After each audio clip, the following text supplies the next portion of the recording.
आपल्या मुलाला सुरक्षित ठेवण्यासाठी आपण काय काय करू शकतो नाही का?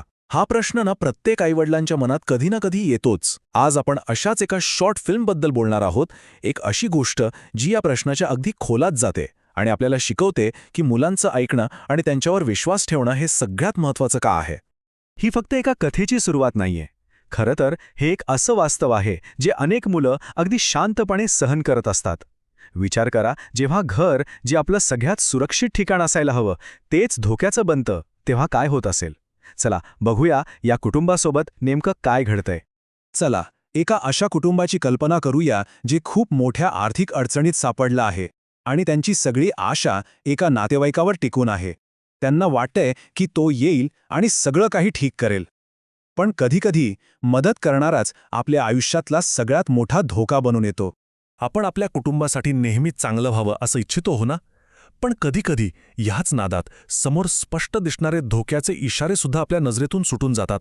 म्हणजे घरात सगळं ठीक आहे हे दाखवण्याच्या दबावाखाली आतून जरी सगळं विस्कटलेलं असलं तरी पालक चेहऱ्यावर एक खोटं हसू घेऊन वावरत असतात. आणि इथेच आपल्याला दिसतं की हतबलता माणसाला कसे निर्णय घ्यायला भाग पाडते. असं नाहीये की त्या पालकांना काळजी नाहीये, पण त्यांच्यासाठी त्यावेळी त्यांचा बुडणारा व्यवसाय वाचवणं हे जास्त महत्त्वाचं होऊन बसतं. आणि मग बाकीच्या गोष्टींकडे त्यांचं दुर्लक्ष होतं. बरं, मोठी माणसं जेव्हा स्वतःच्याच त्रासात अडकलेली असतात तेव्हा मुलांवर त्याचा काय परिणाम होत असेल. आता या कथेच्या केंद्रस्थानी येतो तो छोटा मुलगा दक्ष. हे फक्त एका मुलाचं बदललेलं वागणं नाहीये, ही एक न बोललेली किंकाळी आहे मदतीसाठीची. त्याची प्रत्येक कृती, त्याचा प्रत्येक नकार, हे सगळं मिळून एक अशी गोष्ट सांगत आहे जी त्याला शब्दांत सांगता येत नाहीये, आणि ती गोष्ट समजून घेणं खूप गरजेचं आहे. आणि इथेच पालक आणि मुलाच्या वास्तवात किती मोठं अंतर आहे हे आपल्याला दिसतं. वडिलांना वाटतंय की हा त्याचा तात्पुरता मोड आहे, पण दक्षसाठी ते एक जिवंत दुःस्वप्न आहे. आणि याच गैरसमजामुळे धोका अजून वाढत जातो. हे बघा, ही तुलना आपल्याला स्पष्ट दाखवते की पालक आणि मुलाच्या दृष्टिकोनामध्ये किती भयंकर अंतर असू शकतं.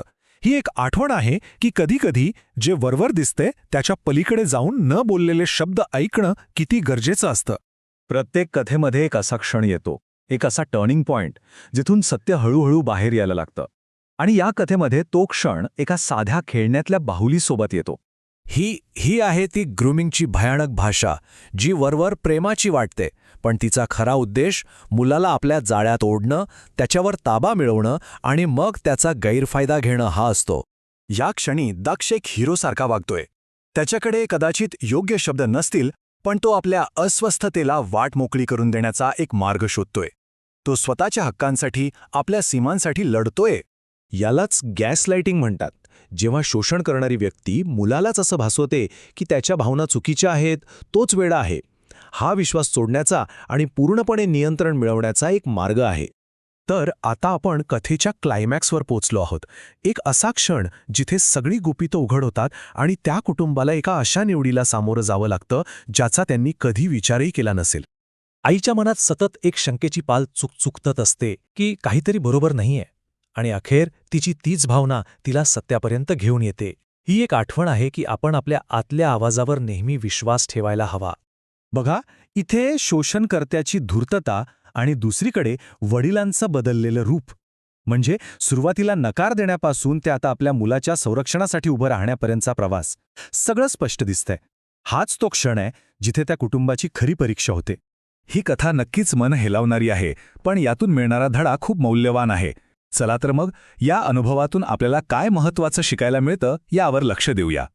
हे तेच महत्त्वाचं हत्यार आहे जे पालकांना वाटतं की त्यांनी आपल्या मुलाला खूप आधी द्यायला हवं होतं. म्हणजे चांगला स्पर्श आणि वाईट स्पर्श यातला फरक ओळखण्याची समज. आईचं हे बोलणं खरंच मन पिळवटून टाकतं. पण हेच सगळ्यात महत्त्वाचं आहे. ही गोष्ट आपल्याला आठवण करून देते की धोका टाळण्याचा सगळ्यात पहिला आणि महत्त्वाचा मार्ग म्हणजे शिक्षण. हे फक्त या कथेपुरते मुद्दे नाहीत. खरं तर हे प्रत्येक पालकांसाठी एक मार्गदर्शक आहे. ही ती पावलं आहेत जी आपल्या मुलांच्या सुरक्षित भविष्यासाठी आपण उचलू शकतो. आणि याच प्रश्नावर आपण विचार करायला हवा. फक्त विचार नाही तर कृती करायला हवी. कारण लक्षात ठेवा, सगळ्यात महत्त्वाचा संवाद तोच असतो जो एखाद्या मुलाचं आयुष्य वाचवू शकतो. म्हणून खात्री करा की आपल्या घरात तो संवाद नक्की होतोय.